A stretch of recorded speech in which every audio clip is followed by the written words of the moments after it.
بسم اللہ الرحمن الرحیم صلی اللہ تعالی علی حبیبی محمد وعلی آلہ وصحبہ وسلم۔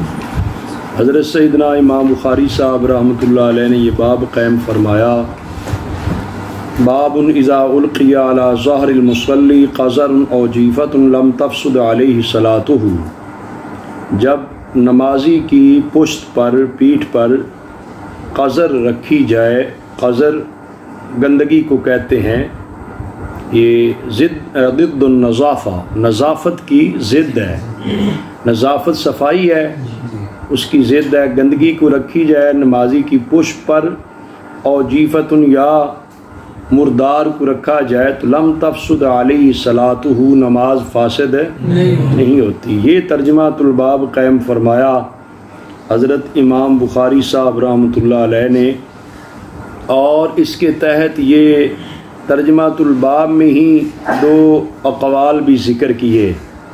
جس طرح پہلے بھی میں نے عرض کیا کہ حضرت امام بخاری صاحب رحمۃ اللہ علیہ ترجمہ الباب کے ذریعے اپنا نقطہ نظر بھی واضح کرتے ہیں، تو دلائل کے طور پر جہاں قرآن مجید کی آیت بھی کبھی کبھار لے آتے ہیں، احادیث نبویہ ذکر کرتے ہیں، اور اسی طرح جو ہے کبھی کبھار اقوال سلف صالحین بھی ذکر کر دیتے ہیں، جس سے پتہ چلتا ہے کہ اقوال رجال، بزرگوں کے جو اقوال ہیں، ان کو امام بخاری صاحب رحمۃ اللہ علیہ حجت اور دلیل مانتے ہیں، حجت اور دلیل مانتے ہیں، تب بھی تو لے کر آتے ہیں۔ حضرت ابن عمر رضی اللہ تعالی عنہما کے حوالے سے فرماتے ہیں کہ آپ جب کپڑے میں خون لگا دیکھتے، وہو یصلی، حالانکہ آپ نماز پڑھ رہے ہوتے، تو وضعہ، اس کو اتارتے تھے، ومضى فی صلاتی، اور نماز جاری رکھتے۔ ایک یہ قول ذکر کیا جس سے اہل علم بیان کرتے ہیں کہ اس بات پر تو اتفاق ہے کہ اگر نماز شروع کرنے سے پہلے نجاست لگی ہو کپڑے پر یا جسم پر، اس کا دھونا لازمی اور ضروری ہے، اس کے بغیر نماز شروع ہی نہیں ہوتی۔ جو نماز کے لیے مانع نجاست ہے وہ اگر لگی ہو تو اس کا نماز شروع کرنے سے پہلے دھونا جو ہے وہ لازم اور ضروری ہے۔ تو یہاں پر ایک یہ مسئلہ ہے کہ نماز شروع کرنے سے پہلے کا معاملہ، اگر پہلے لگی ہے تو جسم اور کپڑے سے اس کو ہر لحاظ سے صاف کریں گے، دھوئیں گے، تب جا کر جو ہے وہ نماز درست ہوگی۔ اس بات پر سب کا اتفاق ہے کہ اگر نماز شروع کرنے سے پہلے لگی ہو تو اس کو دھوئے بغیر نماز درست نہیں ہے، نجاست کو دور کیے بغیر نماز درست نہیں ہے۔ اور دوسری صورت یہ ہے کہ اثناء نماز میں دوران نماز لگی یا دوران نماز اس کا علم ہوا، دوران نماز لگی یا دوران نماز اس کا علم ہوا، تو اس پر پھر آگے دو صورتیں بنتی ہیں، جن میں سے ایک صورت تو یہ بنتی ہے کہ یہ نئے سرے سے شروع کی جائے یا پھر اسی پہ بنا کی جائے، یا پھر اسی پہ بنا کی جائے۔ اگر جو ہے وہ دوران نماز لگی تھی تو اس میں کپڑے میں جو دوران نماز لگی ہے اس کو ممکن ہے کہ نجاست کو دور کر کے اس پہ بنا کی جا سکتی ہے فوری طور پہ، اور کوئی زیادہ کام نہ کرنا پڑے، اور کوئی زیادہ کام نہ کرنا پڑے جس سے نماز فاسد ہوتی ہے، تو پھر اسی پہ بنا کر لیتا ہے۔ مثال کے طور پہ اگر اضافی چادر تھی وہ اگر اتار دی ہے تو وہ فوری ایک ہاتھ سے اتار دی ہے، عمل کثیر نہیں پایا گیا تو وہ نماز آگے جاری رکھ سکتا ہے۔ یہ وہ مسئلہ ہے یہاں پر کہ ابن عمر رضی اللہ تعالیٰ عنہما نے کپڑے پر خون لگا دیکھا، اب نماز پڑھ رہے تھے تو آپ نے کپڑا اتار دیا، ومضى فی صلاتی، اور نماز کو جاری رکھا۔ یہ ابن عمر رضی اللہ تعالیٰ عنہما کا یہ قول جو ہے یہ اس پہ معمول کریں گے کہ نماز سے پہلے نہیں لگی ہوئی تھی، یہ دوران نماز لگی اور آپ نے کپڑا اتار دیا۔ اگر ایسا کپڑا ہو جو اتارا جائے فوراً، اور اسی جگہ پہ کھڑے کھڑے دوران نماز ہی اتار دیا، قبلے شریف سے چہرہ بھی نہ پھرا، تو اگر وہ اس کے اتارنے سے ستر عورت پھر بھی برقرار ہے، یا ایسا کپڑا ہے جس کو اتارتے تبدیل کر لیا ایسے بھی تو ہو سکتا ہے دوران نماز، اگرچہ آج کل یہ مسئلہ سمجھنا یا سمجھانا قدر مشکل ہوگا، لیکن شریعت کے اندر تو یہ جزئی موجود ہے کہ اگر اس پہ بنا ہو سکتی ہے تو اسی ٹائم اس پہ بنا کر لے، وہ تبدیل کر کے، تو اس کا کیا ہو جائے گا، نماز کو درست سمجھا جائے گا۔ اگر نماز کے شروع میں لگی تھی، نماز شروع کرنے سے پہلے نجاست لگی تھی، نماز کے دوران ہوئی ہے، تو اس صورت میں چاہیے کہ نجاست لگی ہے تو فرض ہے کہ نماز کو نئے سرے سے پڑھے، نماز کو نئے سرے سے پڑھے۔ یہ دوران نماز لگے تو اس کا یہ مسئلہ ہے کہ اس پر اگر بنا کرنا ممکن ہے تو اس پہ بنا کی جائے گی۔ اسی طرح جو حضرت سعید بن مسیب اور حضرت عامر شعبی رضی اللہ عنہما کا قول لے کر آئے کہ جب بندہ نماز پڑھ رہا ہے، اس کے کپڑے میں خون ہے یا جنابت یعنی منی وغیرہ لگی ہے، اور غیر القبلہ یا غیر قبلہ کی طرف منہ کر کے نماز پڑھ رہا ہے، اور تیمم یا تیمم کے ساتھ پڑھ رہا تھا نماز، تو فصلی ثم ادرک الماء فی وقت میں پانی کو پا لیا تو لا یعید و اعادہ نہ کرے۔ یہ جو قول لے کر آئے ہیں، اس قول کے اندر ایک بات تو یہ آ گئی کہ خون لگا ہو یا جنابت۔ اگر خون یا جنابت جو منی لگی ہے وہ جو نجاست کی مقدار منع ہے، جو نجاست کی مقدار اگر اس سے تھوڑی لگی ہو، دوران نماز پتہ چل جائے تو اس کے اتارے بغیر بھی نماز تو ہو سکتی ہے نا۔ مطلب ہے جو نجاست مانے ہے نماز کے لیے، کپڑے کو پلید کر دیتی ہے، نجس بناتی ہے، جسم کو نجس بناتی ہے، وہ اگر نہیں اتارے گا پھر نماز نہیں ہوگی۔ اگر ہے ہی وہ تھوڑی لگی ہوئی جو قلیل ہے، تھوڑی ہے، جو نجاست تو ہے لیکن نماز کو مانے نہیں ہے، نماز اس سے آگے جاری رہ سکتی ہے، تو ایسی صورت میں اگر اتنا خون لگا ہے یا اتنی مطلب ہے نجاست لگی ہے تو اس کو اتارے بغیر بھی نماز پڑھ لے گا تو ہو جائے گی۔ اسی طرح جو ہے غیر قبلہ کی طرف آدمی نماز پڑھے جان بوجھ کے، پتہ ہو کہ قبلہ اس سمت ہے، دوسری سمت نماز پڑھے گا تو نماز نہیں ہوگی۔ لیکن اگر ایسی جگہ پہ جہاں پہ تحری کر کے نماز پڑھ، جہاں پہ تحری کر کے نماز پڑھ رہا ہے، تو وہاں تو جدھر بھی اس کا رخ آیا اس کے سوچو بچار میں ہے قبلہ اس جانب ہے، بتانے والا ہے کوئی نہیں، پتہ ہے کوئی نہیں ہے، تو ایسی صورت میں جو اس کا غالب گمان ہوگا اس کی طرف منہ کر کے نماز پڑھ لے گا تو اس کی نماز اب بظاہر تو وہ مطلب ہے غیر قبلہ کی طرف اس نے نماز پڑھی ہے، لیکن تحری کے ساتھ جو نماز پڑھی گی وہ نماز اس کی درست سمجھی جائے گی۔ اسی طرح یہ مطلب ہے یہ تینوں چیزوں کا یہی تعلق ہے۔ باقی یہ تیمم کر کے نماز پڑھ رہا ہو تو یہ آگے باب تیمم میں انشاءاللہ تعالی اس کی وضاحت آ جائے گی، یہاں پر اس باب کے ساتھ اس کا تعلق نہیں ہے۔ یہاں پر یہ باب تھا کہ نمازی کی پشت پر جو ہے قذر یا جیفا، قذر یا گندگی یا مردار کو رکھ دیا گیا تو نماز فاسد نہیں ہوئی تھی۔ یہ بھی کس صورت میں ہے؟ اثناء نماز، دوران نماز رکھ دیا گیا نا، نماز شروع کرنے سے پہلے لگی ہو تو سب کا اتفاق ہے، سمجھ آ رہی ہے؟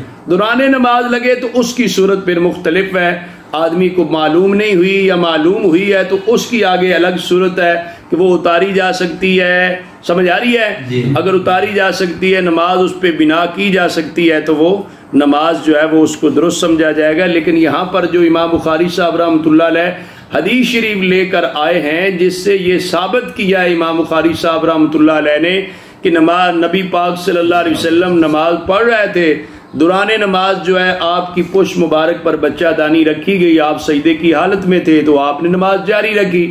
اس کے مختلف جو ہے جوابات شارحین حدیث نے دیے ہیں کہ اس سے یہ ثابت نہیں ہوتا کہ آقا حضور علیہ الصلوۃ والسلام کے پشت مبارک پہ رکھی گئی تھی تو آپ نے نماز جاری رکھی ہے، لہٰذا جو ہے دوران نماز کوئی نجاست لگ جائے، کوئی گندگی وغیرہ لگ جائے تو نماز کو آگے جاری رکھا جا سکتا ہے، یہ اس سے ثابت نہیں ہوتا۔ اس لیے کہ اس کا ایک جواب یہ دیا جاتا ہے، یہ تو قرآن مجید میں جو بس یا بکف طاہر کا حکم آیا، یہ قرآن مجید کے اس حکم کے اترنے سے پہلے کا واقعہ، یہ قرآن مجید میں اس حکم کے اترنے سے پہلے کا واقعہ۔ ہاں، ایک تو یہ ہو گیا کہ جس وقت ابھی کپڑوں کو پاک رکھنے کا یہ حکم آیا ہی نہیں تھا قرآن مجید میں، اس سے یہ واقعہ پہلے کا ہو، یہ واقعہ اس سے پہلے کا ہے، لہذا اس واقعے سے استدلال نہیں کیا جا سکتا، اس واقعہ سے استدلال نہیں کیا جا سکتا۔ ہاں، اور دوسری بات یہ بھی ہے کہ آقا حضور علیہ الصلوۃ والسلام نے نماز کا اعادہ کر لیا ہوگا، لیکن ذکر نہیں ہے اس روایت میں ذکر نہیں ہے کہ بعد میں اعادہ کیا یا نہ کیا، اس حدیث پاک میں ذکر ہے نہیں ہے، ہو سکتا ہے آپ نے اعادہ کر لیا ہو۔ تو بہرحال یہ ہے کہ یہ اس کا یہ جواب ہے کہ یہ ابھی حکم نازل ہونے سے پہلے کا واقعہ ہے۔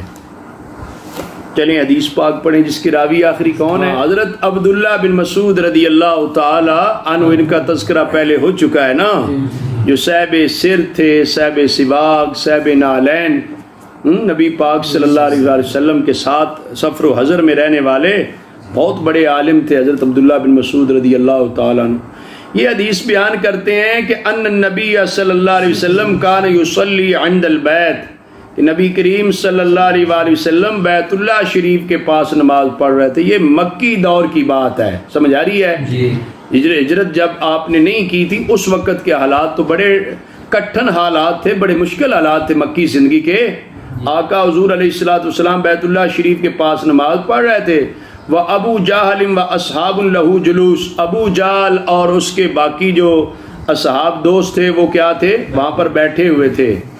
اذ قال بعضهم لبعض، کسی نے دوسرے کو کہا، ایکم یجیء بصلاۃ جزور بنی فلاں فیدعوہ علی زار محمد صلی اللہ علیہ وسلم اذا سجدا۔ ایک نے دوسرے سے کہا کون ہے جو بنو فلاں کی اونٹنی کی صلاح لے کر آئے۔ صلاح جزور کا معنی بہت سارے اہل علم نے یہ بھی کیا ہے جو اردو والے ہیں، اوجڑی، کہ اوجڑی کے بارے میں کہا گیا کون ہے جو فلاں قبیلے کی اونٹنی جو ہے مری پڑی ہے اس کی اوجڑی لے کر آئے، اور نبی پاک صلی اللہ علیہ وسلم جب سجدے میں جائے تو آپ کی پیٹھ پر رکھ دی جائے۔ یہ کسی بدبخت نے مشورہ دیا نا آپس میں بات چیت کی، سمجھ آ رہی ہے؟ لیکن اس کا ترجمہ جو ہے وہ علامہ شریف الحق امدی صاحب نزہۃ القاری جو ہے وہ یہاں پہ کرتے کہتے ہیں صلاح جزور کا ترجمہ جو ہے وہ اونٹنی کی اوجری کرنے کی بجائے وہ جھلی ہے، جس کو بچہ دانی کہتے ہیں، جس میں بچہ ہوتا ہے جس جھلی میں، اس کو بچہ دانی کہتے ہیں نا۔ اس بچہ دانی کے بارے کہا گیا کہ وہ لے کر آئے، حضور علیہ السلام جب سجدے میں جائے تو معاذ اللہ آپ کی پشت مبارک پہ رکھ دی جائے۔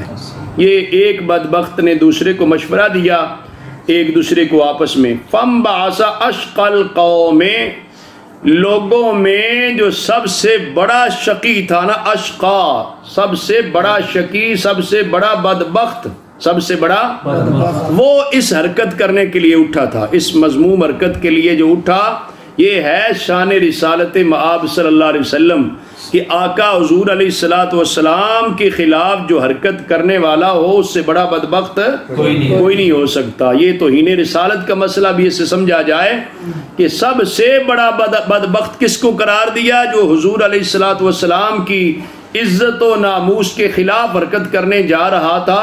بخاری شریف کی حدیث میں اسے اشقل قوم کہا گیا کہ لوگوں میں سب سے بڑا بدبخت تھا جو وہ گیا۔ فجاء بہ، وہ لے کر آیا، وہ جو اونٹنی کی بچہ دانی تھی، فنظرا، دیکھنے لگا، حتی اذا سجد النبی صلی اللہ علیہ وسلم وضعہ علی زارہ، جب نبی پاک صلی اللہ علیہ وآلہ وسلم سجدے میں تشریف لے گئے، حالت سجدہ میں تھے، تو اس بدبخت نے نبی پاک صلی اللہ علیہ وسلم کی پیٹھ مبارک پر یہ جو بچہ دانی تھی اس کو رکھ دیا۔ علی ظہری بین کتفیہ، آپ کی پشت مبارک پر کندھوں کے درمیان۔ حضرت عبداللہ بن مسعود رضی اللہ تعالی راوی حدیث فرماتے ہیں وَأَنَا أَنظُرُ لَا أُغْنِي شَيْئًا لَوْ كَانَتْ لِي مَنَعَ، میں دیکھ رہا تھا، کر کچھ نہیں سکتا تھا۔ آپ کو بتایا مکہ شریف کی زندگی کتنی کٹھن تھی، فرماتے میں دیکھ تو رہا تھا، کر کچھ نہیں سکتا تھا۔ لَوْ كَانَتْ لِي مَنَعَ، کاش کہ مجھے روکنے کی کوئی ہمت ہوتی، کاش کہ مجھے روکنے کی طاقت ہوتی۔ بیٹا یہ تمنا تو بندے کو ہونی چاہیے نا۔ ایک تو اصحاب ہمت ہے جنہیں اللہ تعالی ہمت دے تو حضور علیہ السلام کی ناموس اور عزت کی حفاظت کے لیے وہ جان کے نذرانہ پیش کر دیں۔ بعض ایسے ہیں جن کے پاس یہ توفیق تو نہیں ہے، لیکن جتنی ہے اتنی تو استعمال کرنی چاہیے۔ اور پھر یہ ہے کہ کم از کم اتنی خواہش تو ہونی چاہیے نا، کاش کہ میں حضور علیہ السلام کی عزت کے لیے کچھ کر سکوں۔ یہ راوی حدیث کہتے ہیں لا اغنی شیئا، میں کر کچھ نہیں سکتا تھا. ظاہر ہے وہ بیت اللہ شریف کے قریب، یہ ہجرت سے پہلے کا واقعہ ہے، تو مکہ مکرمہ میں کفار ہی غالب تھے نا، اور وہ سے سارے اکٹھے تھے. تو آقا حضور علیہ السلام تو اکیلے مطلب نماز پڑھ رہے تھے، حالت سجدہ میں تھے، تو یہ بدبختوں نے شرارت کر دی. تو حضرت عبداللہ بن مسعود رضی اللہ عنہ کہنے لگے کاش کہ میں کچھ کر سکتا، لو کانت لی منع، کاش کے. اس سے پتہ چلتا ہے کہ ہر مسلمان کی یہ تمنا تو ہونی چاہیے، خواہش تو ہونی چاہیے کہ کاش کہ میں ناموس رسالت کی حفاظت کے لیے کچھ کر سکا تو کچھ کروں گا. یہ مطلب ہے حضرت عبداللہ بن مسعود رضی اللہ تعالیٰ خواہش کا اظہار کیا. آپ اس میں یہ کہہ سکتے ہیں کہ یہ تو کہا جا سکتا ہے، پھر آپ آگے بڑھ جاتے، کافر اگرچہ زیادہ تھے، کافر مارتے، یہ ہوتا وہ ہوتا، یہ سوچا جا سکتا ہے. لیکن مجھے اس سے یہ بات سمجھ آتی ہے کہ اس ماحول میں جب آقا حضور علیہ السلام حالت سجدہ میں تھے، نماز پڑھ رہے تھے، رب کی بارگاہ میں راز و نیاز جاری تھا، ایسی صورتحال میں کفار جو تھے وہ شرارت کر رہے تھے، اور وہ بھی تھے بھی زیادہ. اگر حضرت عبداللہ بن مسعود رضی اللہ آگے بڑھتے بھی تو اس کا فائدہ ہونے کی بجائے بھی نقصان کا خدشہ زیادہ تھا. آپ نے حکمت سے کام لیا کہ میں آگے ہوں تو شرارت بڑھے گی، ہو سکتا ہے وہ زیادہ شرارت کریں، لیکن آپ نے یہ کیا کہ دوڑتے دوڑتے گئے.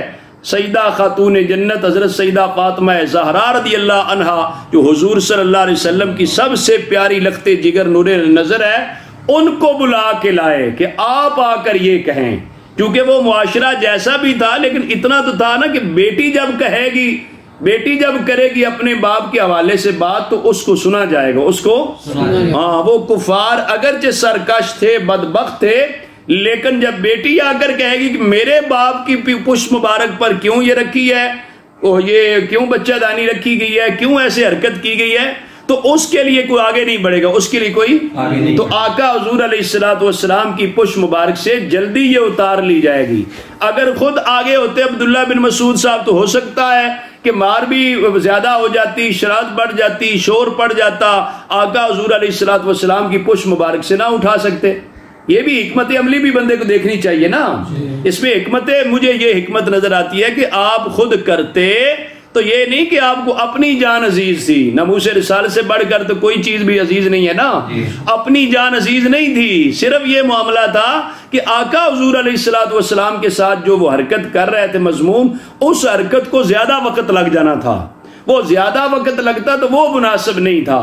تو حضرت عبداللہ بن مسعود رضی اللہ تعالی نے حضرت سیدہ خاتون جنت رضی اللہ تعالی عنہا کے پاس گئے تو ان کو جا کر بتایا کہ یہ بدبختوں نے ایسی حرکت کی ہے، انہوں نے آ کر جو ہے وہ اتاری ہے. تو اس طرح معاملہ گویا کہ جلدی حل ہو گیا. یہ مطلب پلاننگ بھی چاہیے، منصوبہ بندی بھی. ہاں کوئی کام بھی کرنا ہے تو اس کو حکمت کے ساتھ کرنے سے جلدی اور زیادہ فائدہ ہوتا ہے. بار کہتے ہیں لو کانت لی منع، کاش کہ میرے پاس کیا ہوتی، طاقت ہوتی، میں روک سکتا تو روکتا ضرور. آگے کہتے ہیں فجعلوا یضحکون، جب بدبختوں نے ایسی شرارت کی تو وہ آپس میں ہنسنے لگے. ویحیل بعضهم علی بعض، یحیل بعضهم علی بعض کا مطلب ہوتا ہے ہنس ہنس کے نا ایک دوسرے پہ گرنے لگے، ایک دوسرے پہ ہاں لوٹ پوٹ جانا، ایک دوسرے پہ گرنا.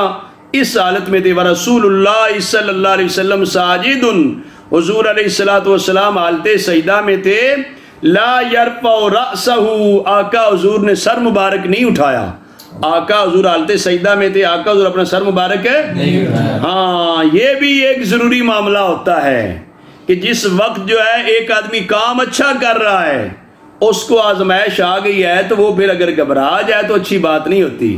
سمجھ آ رہی ہے؟ اس میں پھر صبر کرنا اعلیٰ ہوتا ہے. اور آپ اس کے اندر یہ بھی تھا کہ حضور علیہ السلام تو حالت سجدہ میں تھے. حالت سجدہ میں سب سے زیادہ بندہ رب تعالیٰ کے قریب ہوتا ہے. سب سے زیادہ قرب خدا کس حالت میں ہوتا ہے؟ حالت سجدہ میں. رب تعالیٰ کی بارگاہ میں، بیت اللہ شریف سامنے ہے، حضور علیہ السلام حالت سجدہ میں ہے. تو حضور علیہ السلام نے بھی وہ جو بچہ دانی پشت مبارک پہ رکھی گئی اس کو نہ ہٹایا، آپ سجدے میں ہی رہے تاکہ اس حالت کو رب کی بارگاہ میں اور زیادہ پیش کر سکیں. زیادہ دیر احتجاج ہوتا ہے نا ایک لحاظ سے، جو کافروں کے خلاف ہی تھا ایک لحاظ سے. رب تعالیٰ کی بارگاہ میں تو عرض ہوتی رہی، فریاد تو ہوتی رہی کہ تیری بارگاہ میں سجدے میں ہوں، مولا تیری بارگاہ میں سجدے میں ہوں، تو میرے ساتھ یہ معاملہ کیا جا رہا ہے۔ تو جس طرح عام دیکھا جاتا ہے نا کوئی لڑائی ہوتی ہے تو وہ بندہ جس حالت میں ہوتا ہے نا، پھٹے کپڑے یا خون لگا، خون آلودہ، وہ اسی حالت میں پیش ہوتا ہے تاکہ وہ جلدی FIR کٹتی ہے اور جلدی مقدمہ درج ہوتا ہے نا۔ تو حضور علیہ السلام بھی رب کی بارگاہ میں ان بدبختوں کے خلاف جو ہے نا وہ مقدمہ درج کروا رہے تھے، تو آقا حضور علیہ السلام نے اور لمبا کر دیا سجدہ۔ آپ نے سجدے سے سر نہیں اٹھایا، سجدے سے سر نہیں اٹھایا، حتی جاءت فاطمہ، یہاں تک کہ حضرت سیدہ خاتون جنت فاطمہ زہرا رضی اللہ تعالی عنہا تشریف لائیں، فطرحت عن ظہرہ، تو انہوں نے آ کے آپ صلی اللہ علیہ وسلم کی پیٹھ مبارک سے وہ بچہ دانی جو تھی اس کو ہٹا دیا۔ فرفع رأسہ، پھر رسول اللہ صلی اللہ علیہ وسلم نے سر مبارک اٹھایا، تو حضور علیہ السلام نے سر مبارک اٹھا کر یہ کہا، اللہم علیک بقریش، اللہم علیک بقریش، اللہم علیک بقریش، ثلاث مرات، کتنی مرتبہ؟ 3 مرتبہ۔ اے اللہ قریش کی پکڑ فرما، اے اللہ قریش کی پکڑ فرما۔ فشق ذلک علیہم اذ دعا علیہم، کہتے ہیں کافروں پر یہ معاملہ بڑا شاق گزرا جب حضور علیہ السلام ان کے خلاف دعا کر رہے تھے، ان کے خلاف دعا کر رہے تھے، تو کافروں پہ یہ معاملہ بڑا سخت گزرا، گراں گزرا کہ حضور دعا کر رہے ہیں اب نہیں بچ پائیں گے۔ سمجھ آ رہی ہے؟ ہاں، اور یہ بھی ان کا اعتقاد تھا کہ بیت اللہ شریف کے پاس کی جانے والی جو دعا ہوتی ہے نا وہ قبول ہو جاتی ہے، یہ ان کا بھی اعتقاد تھا اگرچہ کافر تھے۔ سمجھ آ رہی ہے؟ تو اس وجہ سے ان پر یہ معاملہ بڑا سخت ہوا۔ راوی کہتے ہیں وَكَانُوا يَرَوْنَ أَنَّ الدَّعْوَةَ فِي ذَلِكَ الْبَلَدِ مُسْتَجَابَةٌ، راوی کہتے ہیں کہ ان کا اعتقاد تھا، وہ خیال یہ کرتے تھے کہ اس شہر میں، شہر مکہ مکرمہ میں کی جانے والی دعا مستجاب ہوتی ہے، کی جانے والی دعا مستجاب، اس وجہ سے وہ ڈر گئے، سہم گئے۔ تو حضور علیہ السلام نے بائی نیم بھی ان کے خلاف دعا کی ہے۔ ویسے تو ہم باقی کے لیے کہیں تو بد دعا کہیں گے، لیکن حضور علیہ السلام کی زبان مبارک سے نکلنے والی جو دعا ہے، جو کلمات مبارکہ ہیں، ان کو ہم بد کے ساتھ تعبیر ان کے بارے میں یہ کہیں گے کہ حضور علیہ السلام نے ان کافروں کے خلاف دعا کی، ان کافروں کے ہاں، جو حق میں کی جاتی ہے وہ تو دعا ہوتی ہے، جو خلاف کی جاتی ہے ہوتی تو وہ بد دعا ہے، ہوتی تو وہ ہاں۔ اس سے یہ بھی پتہ چلتا ہے نا کہ کفار کے خلاف دعا کی جا سکتی ہے، کفار کے لیے بد دعا کی جا سکتی ہے۔ اگرچہ بعض اہل علم کہتے ہیں ان کی توبہ کی دعا کرنی چاہیے، اللہ ان کو توبہ کی توفیق دے دے۔ ظالم آدمی ہے، ظالم آدمی کی دعا کرنی چاہیے، اللہ اس کو ہدایت دے دے، اس کو توبہ دے دے۔ بعض اہل علم کی یہ بھی رائے ہے، لیکن اس حدیث پاک سے یہ تو ثابت ہوا کہ ظالم آدمی کے لیے بد دعا جو ہے کی جا سکتی ہے۔ تو حضور علیہ السلام نے ان کے خلاف دعا کی، ثم سما، پھر نام لے کر، اللہم علیک بی جال، اے اللہ ابو جال پہ پکڑ فرما، وعلیک بعتبہ بن ربیہ وشیبہ بن ربیہ، عتبہ بن ربیہ، شیبہ بن ربیہ، والولید بن عتبہ، وامیہ بن خلف، وعقبہ بن ابی معیط، اور 7ویں کا نام لیا جو راوی یاد، بعد والے راوی یاد نہ رکھ سکے، وہ 7واں ولید بن مغیرہ تھا۔ سمجھ آ رہی ہے؟ ہاں، حضرت عبداللہ بن مسعود فرماتے ہیں حضور نے جن کا نام لیا نا گن گن کے، جو بڑے سرغنے تھے نا قریش مکہ کے کفار کے، جنہوں نے یہ حرکت کی، شرارت کی حضور علیہ السلام کے خلاف، حضور علیہ السلام نے جن جن کا نام لیا، راوی کہتے ہیں فوالذی نفسی بیدہ، قسم ہے اس ذات کی جس کے قبضہ قدرت میں میری جان ہے، لقد رأیت الذین عد رسول اللہ صلی اللہ علیہ وسلم سرعا فی القلیب، قلیب بدر، فرماتے ہیں قسم ہے اس ذات کی جس کے قبضہ قدرت میں میری جان ہے، میں نے البتہ دیکھا ہے ان لوگوں کو جن کو حضور علیہ السلام نے گن گن کے کہا کہ یا اللہ ان پہ پکڑ فرما، وہ قلیب بدر میں، بدر کے میدان میں ہلاک ہوئے اور بدر کے کنویں میں ان کو پھینکا گیا۔ راوی کہتے ہیں میں نے ان کو ہلاک ہوتے دیکھا ہے، وہ تباہ و برباد ہوئے ہیں۔ اور ان میں ایک جو یہ ولید بن مغیرہ ہے، اس کا ایک آدمی کا سائڈ پہ کہیں جو ہے وہ ہوا تھا، لیکن بڑا ذلیل ہو کے اس کو بھی موت آئی۔ اور یہ جو بدبخت تھا نا عقبہ بن ابی معیط، جو یہ بچہ دانی لے کر آیا تھا، جس کو حدیث پاک میں اشقل قوم کہا گیا، اشقل سب سے بڑا بدبخت وہ ہے جو توہین رسالت کا ارتکاب کرتا ہے۔ تو اس کے حوالے سے آتا ہے کہ آقا حضور علیہ السلام بدر سے جب واپس آ رہے تھے، یعنی میدان بدر میں 7 میں سے 5 تو وہیں مارے گئے، چھٹا جو ہے وہ کسی اور جگہ پہ مارا گیا، بڑا ذلیل ہو کے مارا گیا وہ بھی، اور یہ 7واں جو تھا آقا حضور علیہ السلام نے دنیا کے سب سے بڑے بدبخت کو خود اپنے ہاتھوں سے قتل کیا تھا۔ یہ مطلب بدبخت ہے عقبہ بن ابی معیط جس کو حضور علیہ السلام نے اپنے ہاتھوں سے بعد میں قتل کیا تھا، سمجھ آ رہی ہے؟ جس نے جب حضور علیہ السلام مکہ مکرمہ میں تھے، بیت اللہ شریف کے پاس نماز پڑھ رہے تھے تو حالت سجدہ میں تھے، تو وہ بدبخت جو ہے بچہ دانی تھی اس کو لے کر آیا اور حضور علیہ السلام کی پشت مبارک پہ رکھی۔ اس میں بعض اہل علم یہ بھی کہتے ہیں، ایک ہے غلط کام کی ترغیب دیتا ہے، غلط کام پہ ابھارتا ہے، غلط کام کرنے، ایک کرتا ہے، جو کرتا ہے نا مرتکب ہوتا ہے، وہ بڑا مجرم ہوتا ہے، سمجھ آ رہی ہے؟ کہنے والے تو ابو جہل وغیرہ تھے، لیکن عقبہ بن ابی معیط کو سب سے بڑا بدبخت کیوں کہا گیا کہ اس نے یہ حرکت کی ہے۔ اور یہ بھی پتہ چلتا ہے کہ جو ناموس رسالت کے خلاف بک بک کرے، حضور علیہ السلام کی عزت کے خلاف حرکتیں کرے، وہ بہت بڑا بدبخت ہے۔ حدیث پاک میں یہ اس کا آگے سب سے بڑا بدبخت ہے۔ اور دعا کرنے کا بھی پتہ چل گیا کہ دعا جو ہے وہ آقا حضور علیہ السلام کی تو ہر دعا ہی مستجاب ہوتی ہے۔ آپ نے 3 مرتبہ کہا اللہم علیک بقریش، جس سے پتہ چلتا ہے دعا تکرار کے ساتھ کی جائے۔ یہ آداب دعا میں مستحب کیا ہے، دعا کو بار بار عرض کیا جائے رب تعالیٰ کی بارگاہ میں۔